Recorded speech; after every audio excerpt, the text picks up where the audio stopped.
अगर आप इस चैनल पर नए हैं तो मेरी आपसे एक रिक्वेस्ट है कि सबसे पहले चैनल को सब्सक्राइब कर दें। तो एपिसोड 1 के पार्ट 2 में हमें ये पता चलता है कि कल रात के हादसे में सेंसी की मौत हो चुकी है और सेंसी हमें बताता है कि मुझे लगा था अगर मेरे जैसे इंसान की मौत होगी तो मैं सीधा जहन्नम में उठूंगा, मगर मुझे नहीं लगा था कि मेरी आंख तो जन्नत में खुलेगी। और हमें अब ये पता चलता है कि सेंसी आई का बेटा बनकर इस वर्ल्ड में दोबारा रिबॉर्न हुआ है और अब से सेंसी का नाम एक्वा है। एक्वा यानी सेंसी हमें बताता है कि मुझे इस सिचुएशन को समझने में थोड़ा वक्त तो लगा, मगर अब मैं एक आइडल का बेटा हूँ। क्या मुझे दोबारा रीइंकारनेट किया गया है और मुझे अपनी पिछली जिंदगी की मेमोरीज याद क्यों हैं? भले ही अब मैं एक छोटा बच्चा हूँ मगर अभी भी मैं एक डॉक्टर हूँ और मुझे इस मैकेनिज्म की जड़ तक पहुँचना है। मगर अभी के लिए मैं अपने इस छोटे बच्चे की जिंदगी को अच्छी तरह से जीना चाहता हूँ, क्योंकि यहाँ पर मेरी फेवरेट आइडल मेरे पैम्पर चेंज करती है और मेरे अंदर के एडल्ट को ये बहुत ही अच्छा लगता है। और यहाँ पर हमारे साथ मेरी जुड़वा बहन जिसका नाम रूबी है वो भी रहती है, जो कि हर वक्त बस रोती ही रहती है। तो आई रूबी को एक्वा कहकर चुप कराती है, क्योंकि इन दोनों के जुड़वा होने की वजह से उसे नाम ही याद नहीं रहते। और फिर वहाँ पर कंपनी के प्रेसिडेंट आ जाते हैं और हमें पता चलता है कि उनका नाम इचिगो साइटो होता है, जो कि अपनी वाइफ के साथ आए थे। और वो आई से कहते हैं कि तुम्हें अभी और आज ही से आइडल वापस बनना होगा। और वो आई को आज की रूटीन्स बताते हैं, क्योंकि हमें आज ही लाइव ब्रॉडकास्ट करनी होगी और जब तक तुम काम करोगी तुम्हारे बच्चों का ख्याल मेरी वाइफ रखेगी।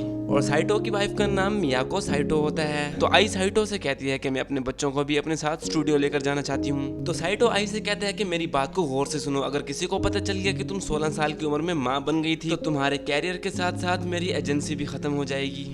इसीलिए तुम अपने बच्चों को ना ही शॉपिंग के लिए लेकर जाओगी और ना ही किसी और काम के लिए। और अगर तुमसे फिर भी नहीं रहा जा सकता तो तुम सबसे कहना कि तुम हमारे बच्चों की देखभाल कर रही थी। आई कहती है ये थोड़ा मुश्किल तो है मगर ठीक है। तो सेंसी सोचने लगता है कि एक माँ होने के नाते आई के लिए ये थोड़ा मुश्किल तो है, मगर प्रेसिडेंट और उसकी वाइफ ये सब कुछ संभाल लेंगे। तो साइटो आई से रिहर्सल पर जाने के लिए कहता है और जब आई जाने के लिए खड़ी होती है तो सेंसी गलती से उसकी ब्रेस्ट देख लेता है, जो कि उसने अपनी पुरानी जिंदगी में कभी सोचा भी नहीं था। और वो जेंटलमैन बनते हुए उसकी ब्रेस्ट को छुपा लेता है और सोचने लगता है ये लड़की तो बिल्कुल केयरलेस है। और फिर हमें दिखाया जाता है कि बिकोमाची बैंड दोबारा से वापस आ गया है। और जिसके बाद मियाको कहती है कि मुझे तो बेबी सिटिंग भी करना नहीं आती और फिर भी ये सब कुछ मेरे ऊपर आ गया है।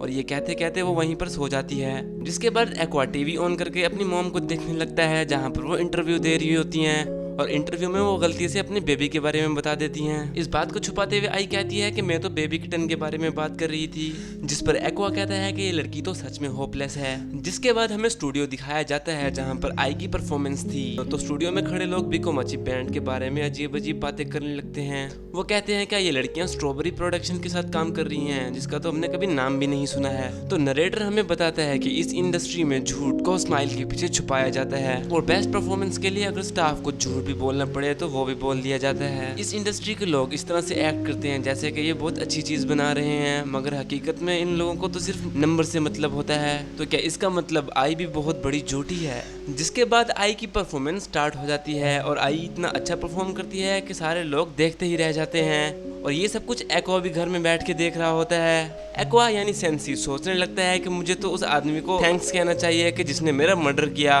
उसी की वजह से तो मैं आई को इतना नजदीक से देख पाया हूँ। वैसे तो मैं आई की मदद करना चाहता था ताकि वो अपने नॉर्मल बच्चों को पैदा कर सके, मगर अब क्या करें, मैं नेचर से तो नहीं लड़ सकता, इसलिए मैं अब अपनी लाइफ को एंजॉय करूंगा। और तभी एक्वा की बहन नींद से जाग जाती है और वो कहती है कि प्रोग्राम शुरू भी हो गया और तुमने मुझे उठाया क्यों नहीं। और वो अपनी मॉम का प्रोग्राम देखकर इतना ज़्यादा खुश होती है कि उसकी तारीफें करते करते वो थकती ही नहीं। और मुझे अभी ही प्रोग्राम की रिकॉर्डिंग देखनी पड़ेगी, मगर लाइव शो को देखने में तो और ज़्यादा मज़ा आता है। तो वो एक्वा से कहती है कि तुमने मुझे नींद से क्यों नहीं उठाया, तुम्हें पता है ना कि मेरी ये वाली बॉडी बहुत ज़्यादा सुस्त है, हमें एक दूसरे की मदद करनी चाहिए। तो एक्वा कहता है कि मैंने तुम्हें कई बार उठाया था। और फिर हमें एक्वा बताता है कि ये बेवकूफ़ भी बिल्कुल मेरी तरह ही रिबॉर्न हुई है। मुझे ये उस रात को पता चला जब वो इंटरनेट के ऊपर बिकोमाची बैंड और आई के हेटर से लड़ाई कर रही थी। और जब एक्वा रूबी से कहता है कि तुम भी बिल्कुल मेरी तरह हो, तो रूबी बिल्कुल चौंक जाती है। और फिर एक्वा सोचने लगता है कि मैं सच में आई की मदद करना चाहता था ताकि वो अपने नॉर्मल बच्चों को पैदा कर सके, ना कि हम जैसे अजीब बच्चों को। और फिर हमें वही आदमी दिखाया जाता है कि जिसने सेंसी का मर्डर किया था। वो कहता है कि आई तुमने बच्चे पैदा कर कर मुझे धोखा दिया है, तुम तो बहुत बड़ी झूठी हो।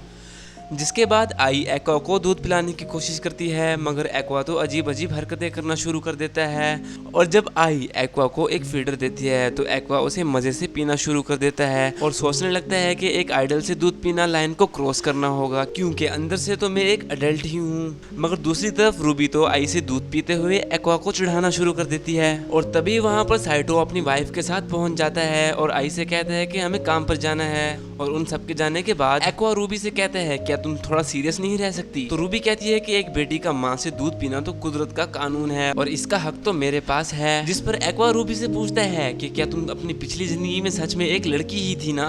रूबी कहती है कि तुम मुझसे जलो मत, ये तो मेरा लग था कि मैं अपनी पिछली जिंदगी में भी लड़की थी और इस जिंदगी में भी एक लड़की हूँ। और बेचारी मामा, उनका खुद का बेटा ही उनके बारे में अजीब अजीब बातें सोचता है और जब तक मैं जिंदा हूँ मैं मामा को तुमसे बचाऊंगी। और वो एक्वा से कहती है कि मुझे डायपर चेंज करना है, इसीलिए तुम यहाँ से चले जाओ। जिसके बाद जब मियाको रूबी का डायपर चेंज कर रही होती है तो वो कहने लगती है, मैंने एक कंपनी के प्रेसिडेंट से इसीलिए शादी की थी ताकि मैं हैंडसम लड़कों को देख पाऊँ, ना कि इसीलिए कि मुझे एक 16 साल की लड़की के बच्चों की बेबी सिटिंग करनी पड़ी है जिनके तो फादर का भी कुछ पता नहीं। और तभी उसके दिल में एक ख्याल आता है कि अगर मैं एक स्कैंडल खड़ा कर दूं, यानी मैं इनकी स्टोरी को मैगजीन में बेच दूं, तो मैं तो माला माल हो जाऊंगी। और वो बिल्कुल ऐसा ही करने जा रही होती है। तो तभी रूबी एक्वा से कहती है, क्या हम इसे जान से मार दें? एक्वा कहता है कि ये तो मेरे लिए थोड़ा मुश्किल हो सकता है। रूबी कहती है, मैं तो तुमसे मजाक कर रही थी। और तभी मियाको सबूत के तौर पर बहुत सारी फोटोज लेना शुरू कर देती है। तो इसे रोकने के लिए एक्वा एक प्लान सोचता है और वो मियाको से कहता है कि मैं एक डिवाइन मैसेंजर हूँ जो कि यहाँ पर बुराई को रोकने के लिए आया है। और इस तरह से एक छोटे से बच्चे को बोलते हुए देखकर मियाको बहुत ज्यादा डर जाती है।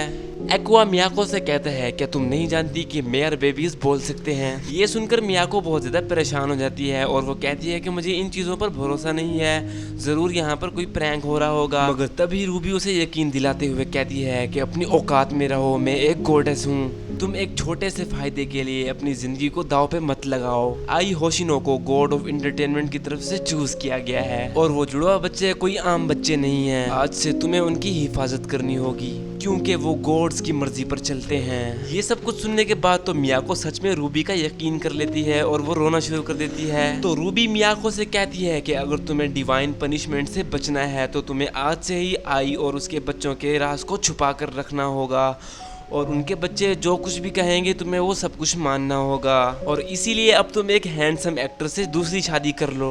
ये सुनने के बाद तो मियाको बहुत ज्यादा खुश हो जाती है और वो खुशी खुशी अपने कामों में लग जाती है। जिसके बाद एक्वा रूबी से कहता है कि तुम्हारी एक्टिंग तो बहुत ज्यादा खतरनाक थी, क्या इससे पहले तुमने कभी थिएटर किया है? जिस पर रूबी ना में जवाब देते हुए कहती है कि मैंने ये पहली दफा किया था। एक्वा रूबी से कहता है कि तुम्हारे पास तो टैलेंट है, क्या पता तुम फ्यूचर में एक एक्ट्रेस बन जाओ। रूबी कहती है कि मैंने इसके बारे में कभी भी नहीं सोचा है। जिसके बाद एक्वा बताता है कि मेरे पास अब एक छोटी बहन है जिसको आइडल्स बहुत ज्यादा अच्छे लगते हैं। और फिर उसे याद आता है कि सरीका को भी आइडल्स बहुत ज्यादा अच्छे लगते थे, वो हमेशा उनके बारे में बातें करती रहती थी। और फिर वो बोलता है कि सरीना बिल्कुल तुम्हारी तरह थी।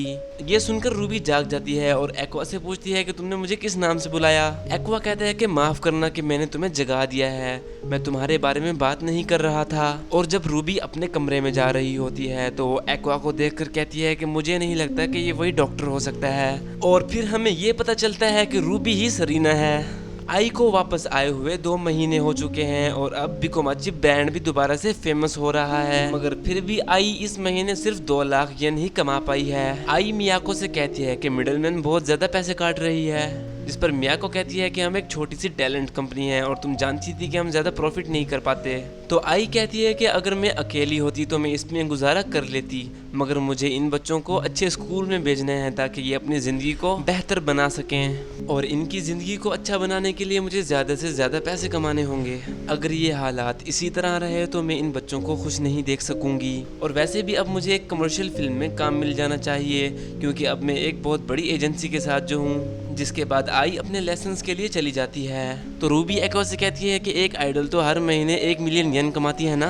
एक्वा कहता है कि बस भी करो, मैनेजमेंट और कॉन्सर्ट्स की फीस कटने के बाद तो ये कभी कभार ही हो पाता है। तो रूबी एक्वा से कहती है कि मेरे पास एक प्लान है। बहुत से फैंस तो ऐसे भी हैं जो आई को लिवर्स देना चाहते थे, तो हम उन्हीं लिवर्स को बेचकर पैसे कमाते हैं। एक्वा कहते हैं कि तुम्हारा प्लान तो रहने ही दो, हमारी मॉम हमारे लिए दिन रात मेहनत करती है। जिस पर एक्वा मियाका से कहता है कि हमारी आई को किसी फिल्म में जॉब क्यों नहीं मिल रही। मियाका उनसे कहती है कि अगर ये इतना आसान होता तो कोई भी आइडल ग्रुप कभी भी मत टूटता। आखिर बहुत से लोग फिल्म्स में काम करना चाहते हैं, जिनमें से गिने चुने ही कामयाब हो पाते हैं, और बाकी के बचे हुए आइडल्स बड़े बड़े होटल्स और बार्स में काम करना शुरू करते हैं ताकि वो अपनी जिंदगी के लिए कुछ अच्छा कर सकें। जिस पर वो दोनों कहते हैं कि हमें सच में नहीं पता था कि ऐसा भी होता है। मियाका उनसे कहती है कि आई सिर्फ आइडल के तौर पर ही बेहतरीन है, मगर एंटरटेनमेंट की इंडस्ट्री में कामयाब होने के लिए तुम्हें कुछ न कुछ खास चाहिए, और वैसे भी आई तो एक फर्स्ट क्लास आइडल है। और फिर हमें आई दिखाई जाती है जो कि इंटरनेट पे हेटर्स के कमेंट्स पढ़ रही होती है। और इसी के साथ हमारी एपिसोड 1 के पार्ट 2 का एंड हो जाता है। नेक्स्ट पार्ट को सबसे पहले देखने के लिए चैनल को सब्सक्राइब करके बेल आइकन को प्रेस कर दें